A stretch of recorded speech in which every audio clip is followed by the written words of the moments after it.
السلام علیکم ورحمۃ اللہ وبرکاتہ۔ جی تو آج کے رمضان پیغام میں تمام دوستوں کو خوش آمدید کہتا ہوں، اور آج کے ہمارے مہمان جو ہمارے پاس تشریف لائے ہم سب کو دل کی اتھا گہرائیوں سے خوش آمدید کہتے ہیں۔ تو آج کے ہمارے جو خصوصی مہمان ہیں حضرت علامہ مولانا قاری محمد سجاد رضوی صاحب، اور ان کے ساتھ ساتھ حافظ سجاد صاحب تلاوت کے لیے جو وہ تشریف لائے ہیں ہم ان کو بھی خوش آمدید کہتے ہیں، اور ان کے ساتھ ساتھ جو ہے وہ حافظ محمد نبیل قادری صاحب ہماری اس بزم کا حسن بنے، ہم ان کو بھی دل کی اتھا گہرائیوں سے خوش آمدید کہتے ہیں۔ اور ان سے آج ہم جو ہے وہ نعت رسول مقبول بھی سماعت کریں گے اور تلاوت قرآن پاک بھی ہوگی، اور ساتھ ساتھ جو ہے وہ سوال و جواب کا بھی سلسلہ جاری رہے گا۔ تو آپ جو ہے وہ اس پروگرام کو دیکھتے رہیے گا، ہمارے ساتھ رہیے گا۔ حضور ایسا کوئی انتظام ہو جائے، حضور ایسا کوئی انتظام ہو جائے، سلام کے لیے حاضر غلام ہو جائے، غلام ہو جائے، سلام کے لیے حاضر غلام ہو جائے،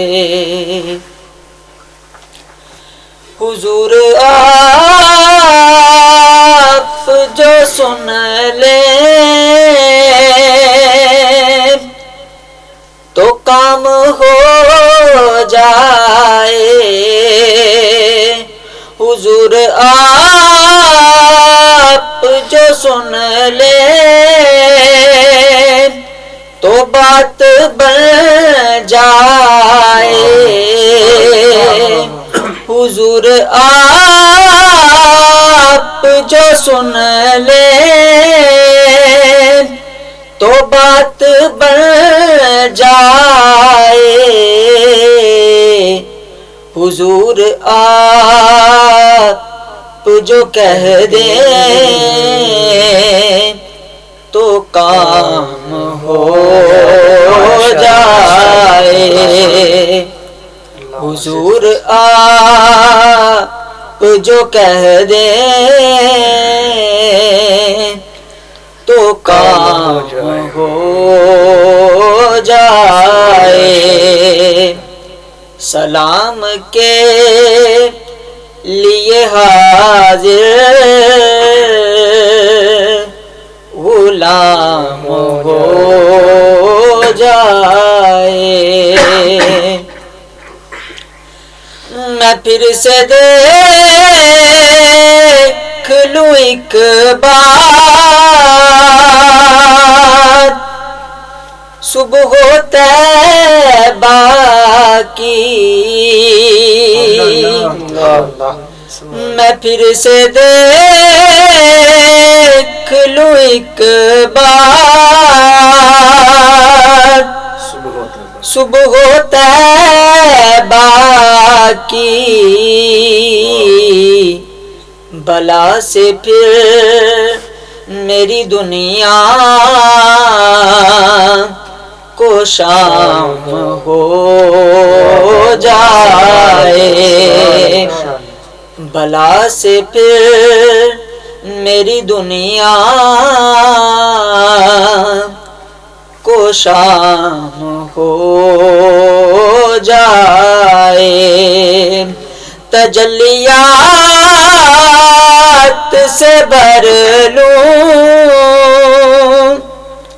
میں اپنا کاسائے جان،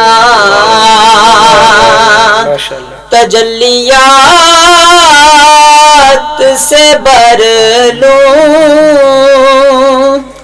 میں اپنا کاسائے جان، کبھی جو ان کی گلی میں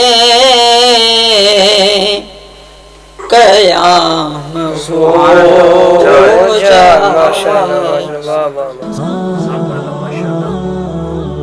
آج کے ہمارے مہمان قاری محمد نبیل قادری صاحب نے نعت رسول مقبول سے ہمارے دلوں کو منور کیا.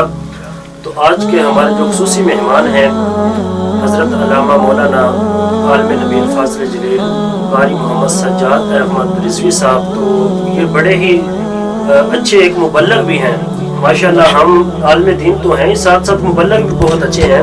ہم ان کے بیانات جو ہے وہ ماشاءاللہ بہت سنتے رہتے ہیں. تو اللہ تعالیٰ ہمیں بھی عمل کی بھی توفیق عطا فرمائے.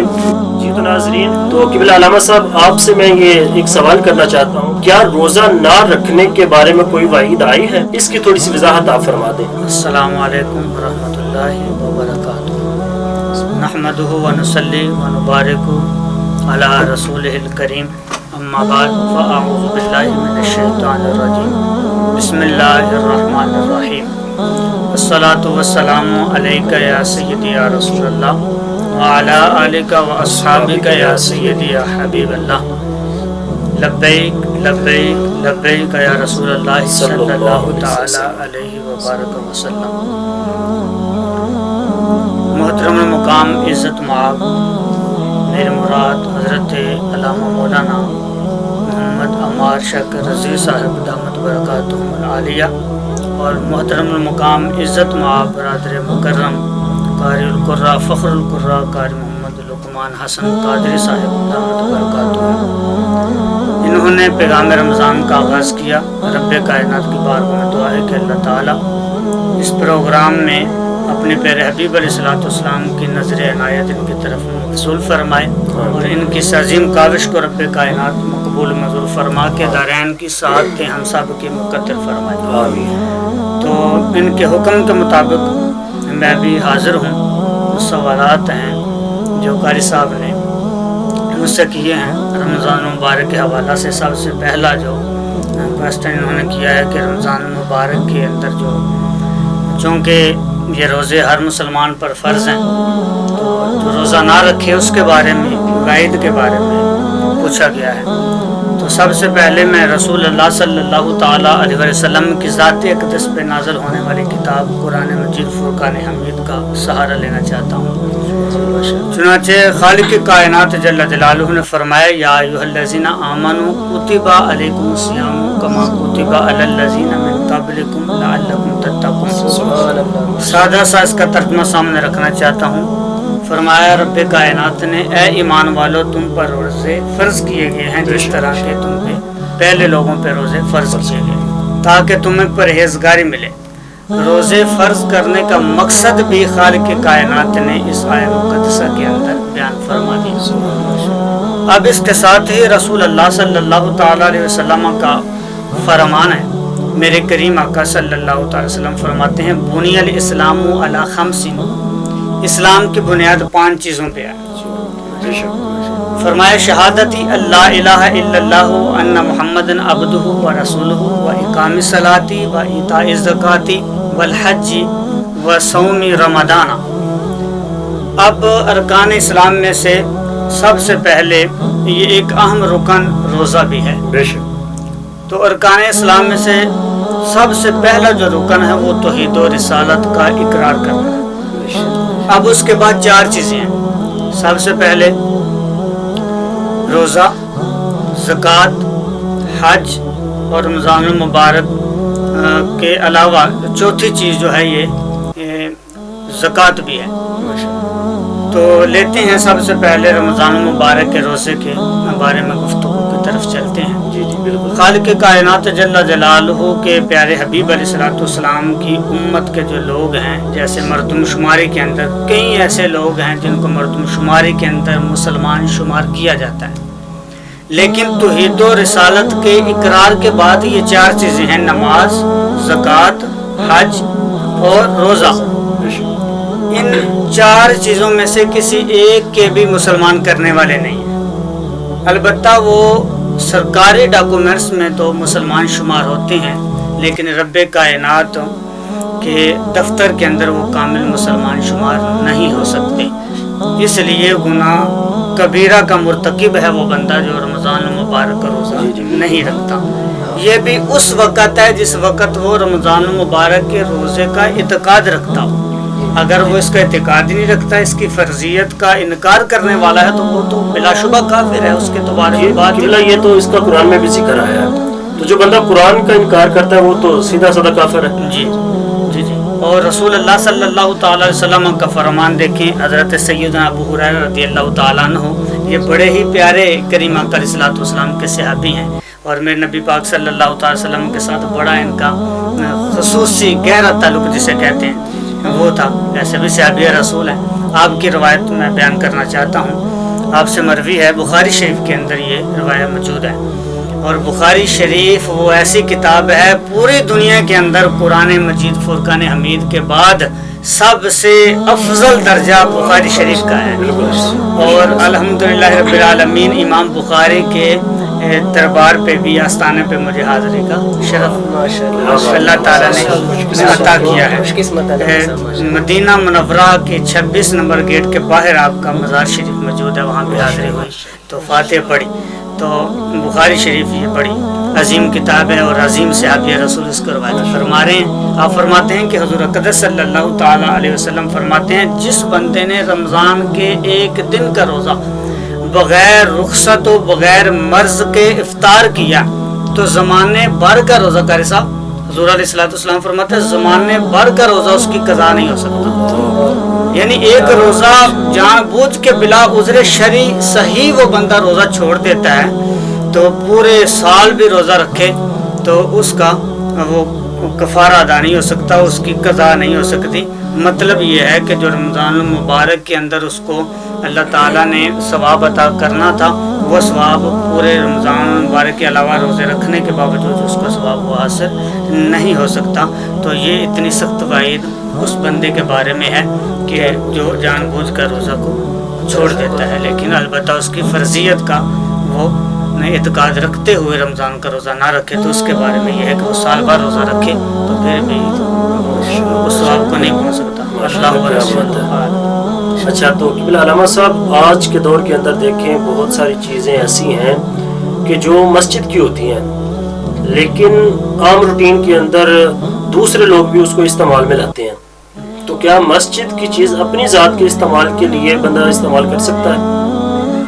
اپنی ذات میں اس کو جو ہے وہ استعمال کر سکتا ہے؟ بسم اللہ الرحمن الرحیم. اپنی ذات کے لیے قاری صاحب نے یہ مسئلہ پوچھا ہے کہ اپنی ذات کے لیے مسجد کی چیز کو استعمال کرنا. اب اس کے اندر ایک موجودہ دور کے اندر جو اختلافی مسئلہ زیادہ لوگوں کے ذہن کے اندر ہے، بالخصوص امام صاحب کے حوالے سے، چونکہ لوگ یہ سمجھتے ہیں کہ امام صاحب کی رہائش وغیرہ تیار کرنا، مسجد کے جو چندہ وغیرہ جمع کیا جاتا ہے اس لحاظ سے کیا یہ مسجد کا جو چندہ جمع کیا جاتا ہے اسے امام صاحب کی رہائش تیار کرنا، اس کو بھی لوگ سمجھتے ہیں کہ مسجد کی یہ چیز ہے چونکہ چندہ، تو امام صاحب کے لیے اس کو خرچ کرنا یہ کیا شرعاً درست ہے کہ نہیں. اور ویسے تو اپنی ذات کے لیے بندہ مسجد کی چیز جو ہے وہ استعمال کرنے کا حق نہیں رکھتا. اور رہی بات امام صاحب کی کہ امام صاحب کی رہائش مسجد کے چندے کے ساتھ وہ تیار کی جا سکتی ہے کہ نہیں. اب کتب فقہ کے اندر یہ بات موجود ہے کہ المعروف کالمشروط، جب یہ قاعدہ متفقہ طور پہ یہ ہے تو اس کے بارے میں یہ ہے کہ جب یہ بات ہے تو مسجد کے چندے سے یہ مقصد ہوتا ہے کہ مسجد کی تعمیر سے لے کے ضروریات مسجد تک جتنی چیزیں آتی ہیں وہ ساری کی ساری ان کے اندر مسجد کا چندہ انتظامیہ خرچ کرتی ہے. اور کوئی نکتہ چینی بھی نہیں ہوتی، لوگ اعتراض بھی نہیں کرتے، کیونکہ ہمارے عرف کے اندر جو مسجد کے لیے چندہ اکٹھا کیا جاتا ہے دینے والے تعین نہیں کرتے کہ اس مقصد میں آپ نے صرف اس کو کرنا ہے، اس مقصد میں نہیں کرنا. تو میں یہ کہنا چاہتا ہوں جس کو فتاوی عالمگیری کے اندر بھی بالفاظ دیگر اس کا ذکر کیا گیا ہے کہ مسجد کی تعمیر سے لے کے ضروریات مسجد تک، جس کے اندر بجلی کا بل بھی ہے اور ضروریات مسجد کے اندر پانی کا بل بھی ہے، دریوں اور چٹائیوں کا انتظام وغیرہ بھی ہے، مؤذن اور خادم کی تنخواہ بھی ہے، امام و خطیب کی تنخواہ بھی ہے، ان کا وظیفہ بھی ہے، یہ ضروریات مسجد میں سے سب سے مقدم چیز ہے. امام صاحب ضروریات مسجد میں سے سب سے مقدم چیز ہے. جب امام ہی نہیں ہوگا تو پھر آپ کی مسجد کا نظام کس طرح چلے گا؟ تو اس لیے مسجد کا جو چندہ اکٹھا کیا جاتا ہے، ہمارے عرف، ہمارے اس علاقے کے اندر یا پنجاب کے اندر عام طور پہ لوگ بغیر تعین کے دے دیتے ہیں کہ انتظامیہ صرف کرے مسجد کے اندر، تو اس کے اندر امام صاحب کی رہائش بھی آ جاتی ہے. یہ ضروریات زندگی امام صاحب کی جو لوگ انتظامیہ والے پوری کرنا چاہتے ہیں تو وہ اس چندے سے کر سکتے ہیں. اور لیکن انتظامیہ والے لوگ، دوسری چیز یہ ہے کہ اگر کوئی ایسی چیز مسجد کے چندے کے ساتھ خریدی جاتی ہے جس کو خریدتے وقت یہ شرط نہیں رکھی جاتی کہ یہ ذاتی طور مسجد کے استعمال کے لیے ہے، تو وہ چیز دوسری استعمال میں آ سکتی ہے. لیکن اگر وہ شرط لگا دیتے ہیں کہ یہ چیز مثلا لاؤڈ اسپیکر ہی ہے تو یہ اس لیے انتظامیہ خریدتی ہے کہ چلو اس کو نعت خوانی میں جو ہے لوگ جو ہیں وہ لے کے جائیں گے اور اس کا کرایہ جو ہے وہ بھی مسجد میں صرف کیا جائے گا. تو یہ ایک صورت ہو سکتی ہے، اس کو بندہ علامہ صاحب یہ ہمارے مسجد میں یہ مسئلہ چل بھی رہا ہے کہ میٹر جو ہے نا گیس کا وہ مسجد میں لگا ہوا ہے، لیکن وہ جو گیس ہے نا گھر ساتھ گھر ہے وہ استعمال کر رہے ہیں. تو وہ کہتے ہیں کہ جتنا بھی بل آئے گا نا ہمارا استعمال کرنا وہ بھی، اور جو مسجد کا بل آئے گا وہ بھی ہم سارا ادا کر دیں گے. تو اس صورت میں کیا ہوگا؟ یہ تو ان کی ایک اعلیٰ ظرفی ہے. یہ ایسے ہی ہے جیسے کوئی بندہ مسجد کے لیے کوئی چٹائی خرید کے دے دیتا ہے یا کوئی ایسا انتظام روشنی کا کر دیتا ہے کہ سارا خرچہ جتنا آئے گا وہ دکان پہ جائے بندہ کوئی بھی تو وہ پرچی بنا کے لے آئے تو میں سارا اس کا بل دے دوں گا.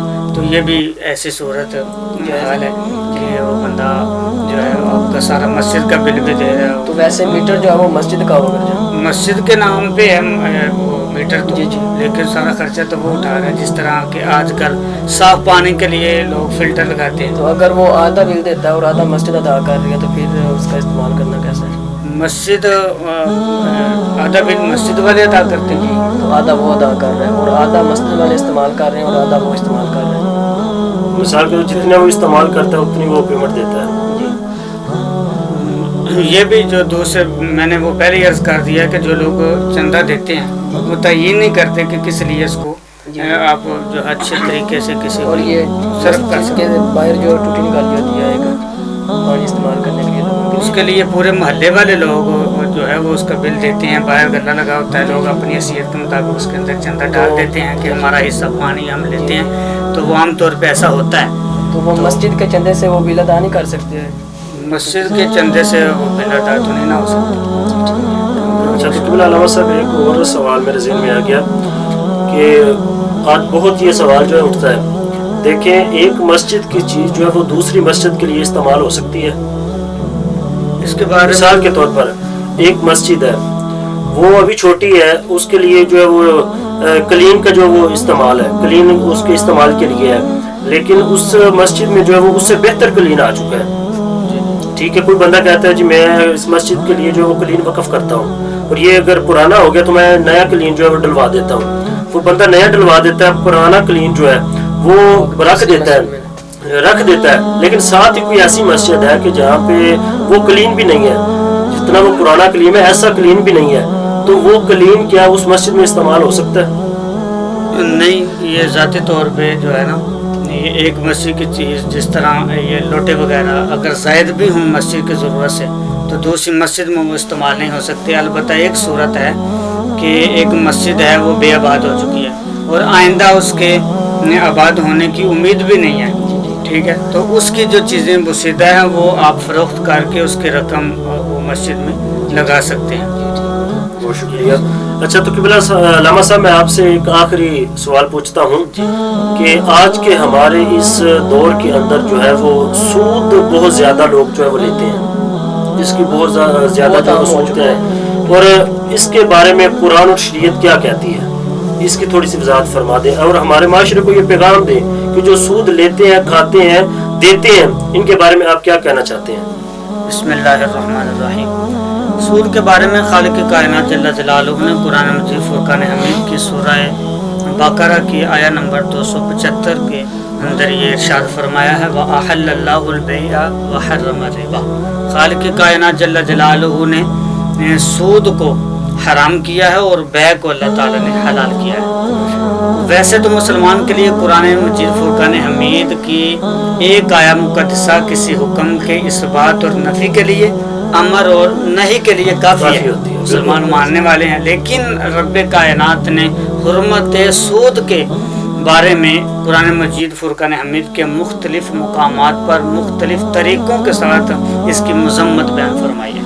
جیسے کہ قرآن مجید فرقان حمید میں ایک اور جگہ پہ سورہ بقرہ کی آیت کریمہ کے اندر ہی ارشاد فرمایا، 278 نمبر آیا مقدسہ ہے کہ خالق کائنات جل جلالہ نے ارشاد فرمایا، یا ایھا الذین آمنوا اتقوا اللہ وذروا ما بقی من الربا ان کنتم مؤمنین، اے ایمان والو اللہ تعالیٰ سے ڈرو اور جو سود میں سے باقی رہ گیا ہے اس سے بچو اگر تم ایماندار ہو۔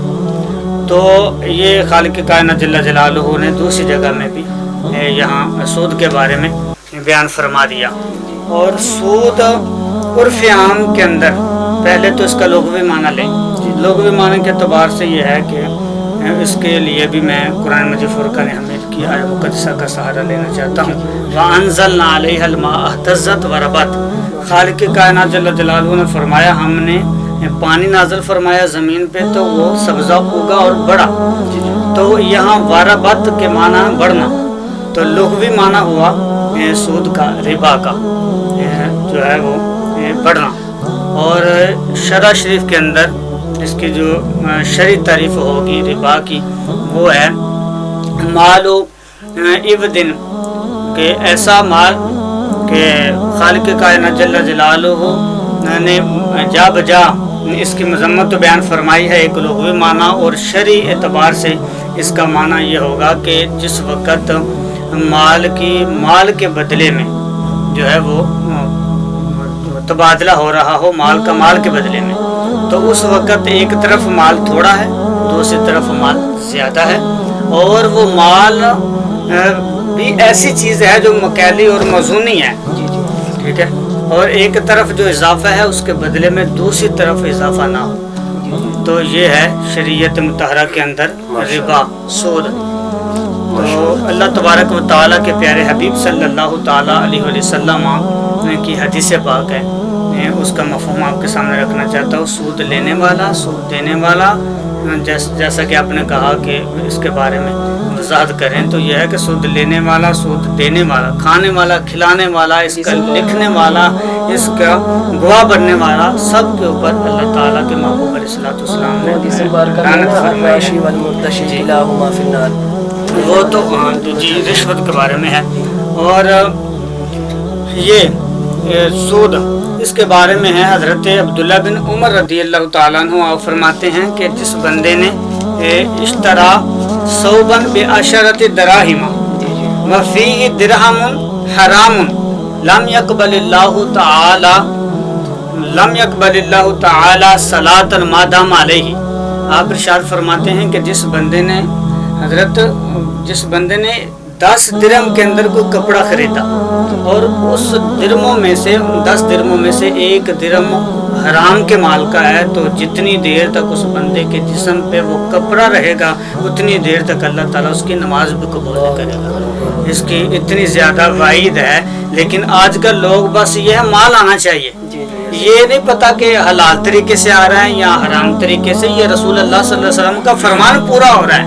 میرے کریم آقا علیہ السلام نے یہ فرمایا تھا لوگوں پہ ایسا زمانہ آئے گا لوگ اس بات کا خیال نہیں کریں گے رزق کہاں سے آ رہا ہے، بس مال اکٹھا ہونا چاہیے، آگے بڑھنے کی کوشش ہے۔ اور یاد رکھیں کہ جتنا رزق اللہ تعالیٰ نے انسان کی قسمت میں لکھا ہے، نہ اس سے زیادہ ہو سکتا ہے نہ اس سے کم ہو سکتا ہے۔ جب یہ سوچ انسان کے ذہن کے اندر آ جائے گی پھر بندہ کبھی بھی زیادہ کی کوشش نہیں کرے گا۔ علامہ اقبال قلندر لاہوری شاعر مشرق علیہ الرحمہ نے اس کے بارے میں فرمایا، اے طائر لاہوتی اس رزق سے موت اچھی جس رزق سے آتی ہو پرواز میں کوتاہی۔ تو اس لیے رسول اللہ صلی اللہ تعالی وسلم نے بڑی مذمت اس کی بیان فرمائی ہے، قرآن مجید کے اندر مذمت ہے۔ اس کے ضمن میں ایک آپ کے سامنے واقعہ رکھنا چاہتا ہوں ولی کامل کا۔ حضرت ابراہیم بن ادہم رحمۃ اللہ تعالی علیہ، علامہ صاحب تشریف فرما ہیں، قاری صاحب تشریف فرما ہیں، حافظ صاحب ہیں، جانتے ہیں یہ ولی کامل ہے حضرت ابراہیم بن ادہم کو، کوئی عام انسان نہیں ہے. تو توجہ کے ساتھ یہ سننے والی بات ہے کہ آپ فرماتے ہیں حضرت ابراہیم بن ادہم رحمۃ اللہ تعالیٰ علیہ کہ میں ایک دفعہ بیت المقدس کے اندر تھا. تو بیت المقدس کے جو خدام تھے رات کے وقت انہوں نے لوگوں کو بیت المقدس سے باہر نکالنا شروع کر دیا. تو جب انہوں نے لوگوں کو باہر نکالنا شروع کر دیا تو میں ایک چٹائی کے اندر چھپ گیا.